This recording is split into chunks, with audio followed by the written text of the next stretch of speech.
You know, if you're looking at the tech market right now, watching these AI valuations just completely defy gravity, you're probably asking yourself a really dangerous question. Oh, absolutely. Everyone is. Right. I mean, is this the moment the bubble finally pops? And if it is shorting one of these high flyers the ultimate tactical power move? Or are you just, I don't know, stepping into a massive value trap?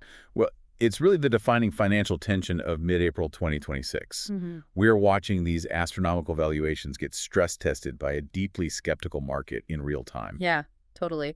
And before we get into the weeds today, just a quick reminder, if you're watching, make sure to like the video and subscribe to our YouTube channel. And it is absolutely compulsory that you leave your feedback in the comments. We want to know what you think about this. Yes, definitely let us know your thoughts. So getting to the mission of today's deep dive, we are tearing into the mechanics of a very controversial financial instrument. It's the Direxion Daily PLTR Bear 1X ETF. The ticker is PLTD. Right, PLTD. Basically, this is a tactical inverse ETF designed to deliver negative 100% of the daily return of Palantir Technologies. So in plain English, if Palantir stock drops 1% today, PLTD is engineered to go up 1%. Exactly. And we really need to unpack this because before we can even begin to debate the momentum of the broader market, we have to dissect the actual anatomy of this ETF. Yeah, let's lay out the baseline financials because, like you said, this is far from a sleepy index fund. So as of April 14th, 2026, the current stock price for PLTD is sitting at $8.02. Okay, 802. But the, quote, history here, the whiplash on the 52-week range is just severe. We're talking about a 52-week high of $15.33 back in April 2025, and then a cratering low of $5.87 in November 2025. That is a massive swing for a single year. Right, and it's carrying about $46.8 million in assets under management, and it charges an expense ratio of 0.98%. To me, buying and holding PLTD, it feels a lot like renting a wrecking ball. Renting a wrecking ball, I like that. Yeah, because it costs you a hefty 1% fee just to keep this massive destructive machine parked in your front yard. And it only actually pays off if a very specific building Palantir, in this case, actually collapses. That is a phenomenal way to visualize it. You're literally paying a premium for pure destructive capacity. But here is the piece of the financial puzzle that had me just scratching my head until I dug into the underlying mechanics. The data shows this inverse ETF actually pays a dividend yield of 3.22%. Right, which sounds counterintuitive. Completely. Why would a financial wrecking ball pay me a dividend? Palantir certainly isn't paying out massive dividends to short sellers. From what I gather, it comes down to how these funds actually construct their balance sheet and their income statements, right? They aren't literally borrowing and shorting millions of physical shares of Palantir. No, they aren't. Right. And that dividend, it's the perfect thread to pull to understand the machinery here. Inverse ETFs rely heavily on complex derivative contracts. Specifically, they use total return swaps. Okay, total return swaps. Yeah, so they go to massive investment banks and essentially sign a contract that says, if Planeteer's stock drops, you pay us. If it goes up, we What? pay you. But the bank isn't going to just take the other side of that bet on a handshake. Precisely. To secure those swap agreements, the ETF has to post substantial collateral. So if you look at their balance sheet, they hold large amounts of cash and short-term U.S. Treasury bills, Oh, I see.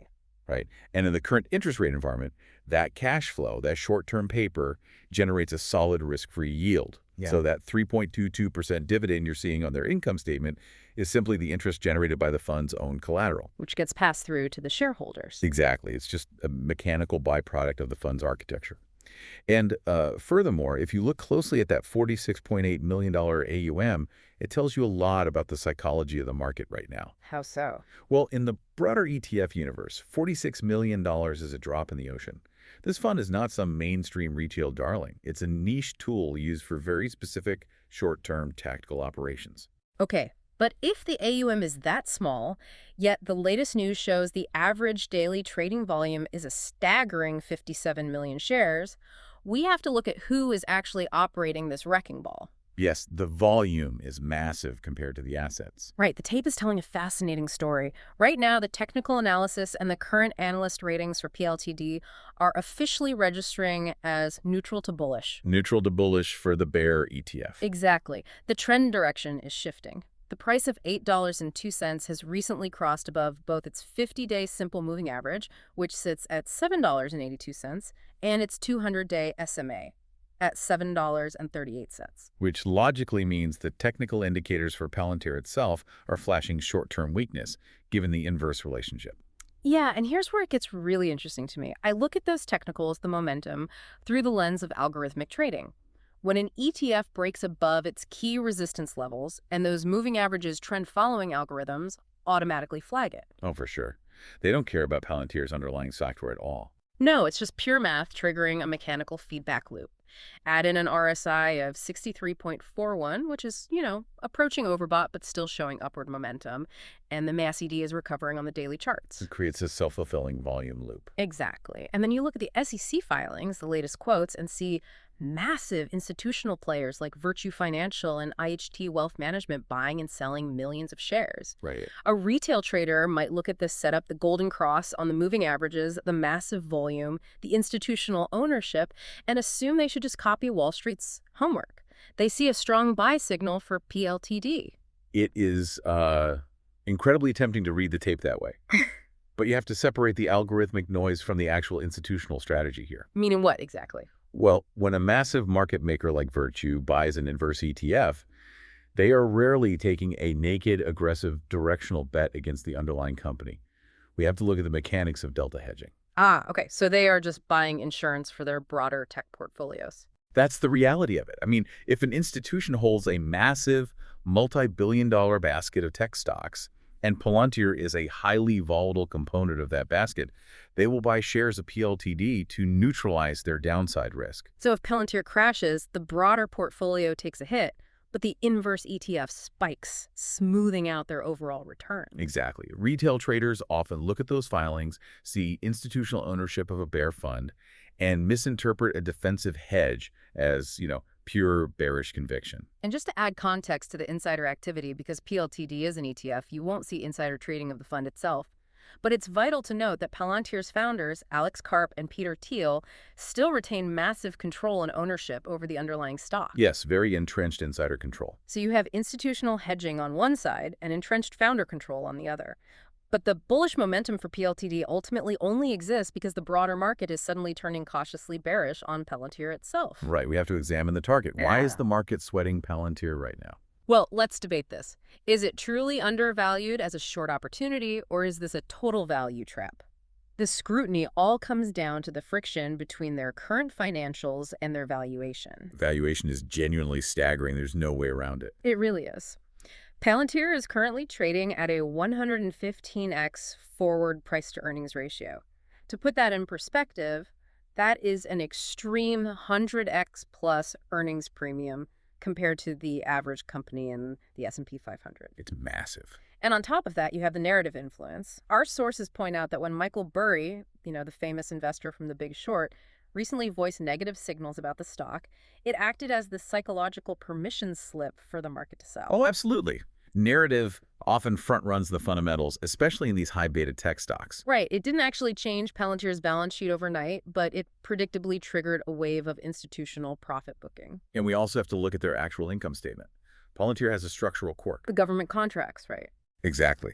They rely heavily on incredibly lucrative but notoriously lumpy government contracts. They have to bid on massive defense systems, which creates very unpredictable quarterly and annual cash flows. It's not a smooth, predictable monthly subscription model like a standard SaaS company. Not at all. So going back to my analogies, shorting Palantir right now feels a bit like betting against the smartest, most popular kid in school strictly because you think they are faking their grades. Or at least that they can't possibly maintain a 4.0 GPA forever. I mean, if a company is genuinely trading at 115 times its forward earnings, isn't stepping in with a short position the ultimate value play? Eventually, gravity has to take over, right? See, that logic right there is exactly how seasoned short sellers get utterly destroyed. Wait, really? Why? Because we have to draw a profound distinction between a high valuation and a true structural bubble. A bubble implies that the underlying asset has absolutely no foundational cash flow to support the price, like Pets.com in 1999. Sure, just vaporware. Right. But what if a valuation is sky high simply because the growth velocity of the company is mathematically unprecedented? You're saying the multiple might actually be justified by the sheer speed of their expansion? Yes, exactly. When you short a stock purely because the PE ratio seems disconnected from reality, you're essentially waiting for the valuation to normalize by the stock price crashing. Right, the numerator drops. But there is a second way a PE ratio normalizes. If the company aggressively grows into that valuation, if their earnings suddenly double due to a massive wave of enterprise adoption, the PE ratio shrinks and normalizes without the stock price ever dropping a single cent. Oh, wow. The fundamentals just catch up to the price. That is a devastating value trap for anyone holding an inverse ETF Yeah. waiting for a crash that never comes. Okay, so let's map out the bull versus bear case here. What are the actual downside risks of holding PLTD if Palantir's underlying business actually justifies the hype? Let's look at the worst case continuation lower for the bear ETF. We have to look at their growth metrics. Palantir is projecting 61% revenue growth for fiscal year 2026. 61%. That's insane. It absolutely crushed initial market estimates. And more importantly, we have to look at the moat they are building.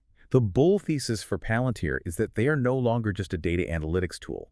They are becoming the foundational operating system for enterprise AI. That distinction is so critical. They aren't just selling a chatbot subscription, they are integrating deeply into the data silos of Fortune 500 companies. Yeah, exactly. I mean, if you are a global logistics company, Palantir's software is reading your supply chain, your HR data, your real-time shipping routes. Once a corporation maps its entire internal system into Palantir's ecosystem, the switching costs become astronomically high. You can't just unplug it. Right. Yes, there is fierce competition from companies like Anthropic, but Palantir has an entrenched first-mover advantage in secure government-grade data integration. Ripping Palantir out of a company's infrastructure after a year of integration is nearly impossible without paralyzing operations. Which means their future cash flow is basically locked in. So what does this all mean for the retail trader holding PLTD?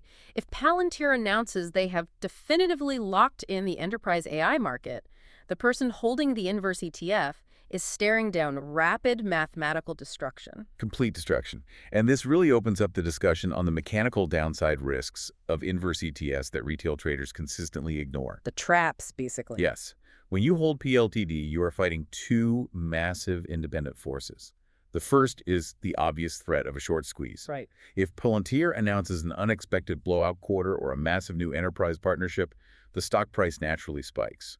But because Palantir is heavily scrutinized and carries a high short interest, that initial spike forces all the pessimists to immediately buy back shares to cover their losing positions. And that forced buying drives the price even higher, creating a violent upward spiral. Exactly. And because PLTD tracks negative 100% of the daily move, a short squeeze on Palantir means an absolute crater for the PLTD holder. It's an instant wipeout. Brutal. What's the second force? The second force is much more insidious, and it is baked right into the math of the ETF itself. It's called volatility decay. Volatility decay. Okay, break that down for me. You have to remember, PLTD resets its exposure at the end of every single trading day. It is strictly designed to track the inverse of a single day's return, not a multi-month trend. Okay, let me test my understanding of the math here and bring back the wrecking ball metaphor. Let's imagine Palantir's stock is sitting at exactly $100. Okay, $100. I buy PLTD, which let's also price at $100 just for simplicity. On day one, my thesis is right. Palantir drops 10%, down to $90. Because it's an inverse fund, my PLTD goes up 10% to $110. I'm feeling like a genius, right? I'm up 10 bucks. Right, you win day one. But on day two, the market changes its mind. Palantir goes up 11.1%. That brings Palantir exactly back to $100. So over 2 days, Palantir's stock price is completely flat. Unchanged. But my PLTD ETF, which started day two at $110, now has to lose 11.1% to track the inverse move. 11.1% of $110 is roughly $12.20. Bold math. So my ETF drops from $110 down to $97.80. Wait a second. Palantir went absolutely nowhere over 2 days, but I lost over 2% of my capital just holding the inverse ETF. The math is brutal, isn't it? It's terrible. Because the percentages are calculated on a new, different base price each day, the daily reset acts like sandpaper on your capital. Sure. In a choppy, highly volatile, sideways market, which is exactly what you get when bulls and bears are violently debating a 115x valuation, the math actively bleeds you dry. So to carry the metaphor through, you're paying rent on this wrecking ball, but because of volatility decay, every single day the building doesn't fall down, the rental company sneaks into your yard and shaves a few inches off the iron. Give it enough time in a volatile market, and you're left holding a pebble. That is exactly what happens. The Yeah. longer you hold it, the smaller your exposure gets if the market is just oscillating. Wow. This is why these fund prospectuses carry aggressive, bold print disclaimers stating they are strictly short-term outlook tools for daily trading by professionals. They are not buy and hold investments. It is a harsh reality check. It proves that it's not enough to just be right about the long-term direction of a stock. You have to be perfectly right about the timing, the velocity, and the complete lack of market shop. Which is almost impossible to predict. Which leads us to the strategic outlook and the looming catalyst. We've outlined the best-case recovery scenario for the ETF based on Palantir's 115x PE ratio and the severe worst-case scenario based on volatility decay and that 61% revenue growth. So what is the actual timeline we were looking at? Well, if we look at the short-term outlook, meaning the next few days to a couple of weeks, we can expect extreme erratic volatility. PLTD might continue to flash bullish technical signals or experience wild intraday swings as algorithms trade the momentum. Right, and as institutional investors react to any new headlines from AI rivals. Exactly. But the long-term perspective is fundamentally hostile. You cannot park your money in PLTD today, go to sleep for a year, and expect to capture a gradual decline in Palantir's valuation. Volatility decay will likely vaporize the position. So you need an immediate event. It requires a specific catalyst to work, and there is a massive collision event rapidly approaching.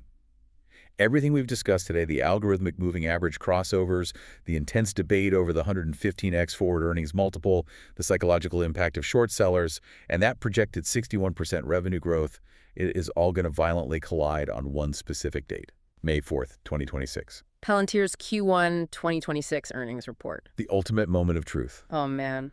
The market is demanding undeniable mathematical justification for that sky-high multiple. If Palantir's executives show even a slight hint of weakness on that earnings call, I mean, if those lumpy government defense contracts got delayed, or if enterprise AI adoption is slowing down, the stock could correct violently. And in that scenario, PLTD will function exactly as designed, spiking in value. Yes, but, and this is the existential risk, any positive surprise on May 4th could instantly trigger that devastating short squeeze. It reinforces the core reality of trading an instrument like PLTD. A well-researched thesis isn't enough. You need a specific, perfectly timed catalyst to execute it. It's a high-stakes game of financial chicken playing out right before earnings. Okay. So, to distill everything we've unpacked today, the Direxion Daily PLTR Bear 1X ETF is a fascinating, highly specialized, and incredibly high-risk tool. Very high risk. Yeah. And remember, we're just analyzing the data. This isn't financial advice. Good point. Definitely no financial advice here. But looking at the facts, PLTD is showing short-term bullish momentum on the charts right now, strictly because algorithms and institutional hedgers are reacting to the market legitimately sweating Palantir's extreme valuation. Right. But attempting to hold PLTD long-term is a mathematical trap due to volatility decay. The entire trade hinges entirely on what happens the moment Palantir opens its books. It really forces us to reframe how we understand the very concept of risk in the modern market. How so? Well, we are historically conditioned to think of risk as buying an incredibly overvalued tech stock that might crash. Correct. Sure, I'm buying at the top. But we are living in a moment where artificial intelligence might actually become the foundational operating system for the entire global economy. We have to consider the alternative scenario. Which is? Is the true risk actually trying to stand on the tracks in front of that massive freight train with a 1x Bear ETF? Man, that is a brilliant and heavy question to consider as we watch these valuations unfold. Ending on some real uncertainty there. When May 4th rolls around and Palantir officially opens its books to the world, which side of the trade will you be glad you're on?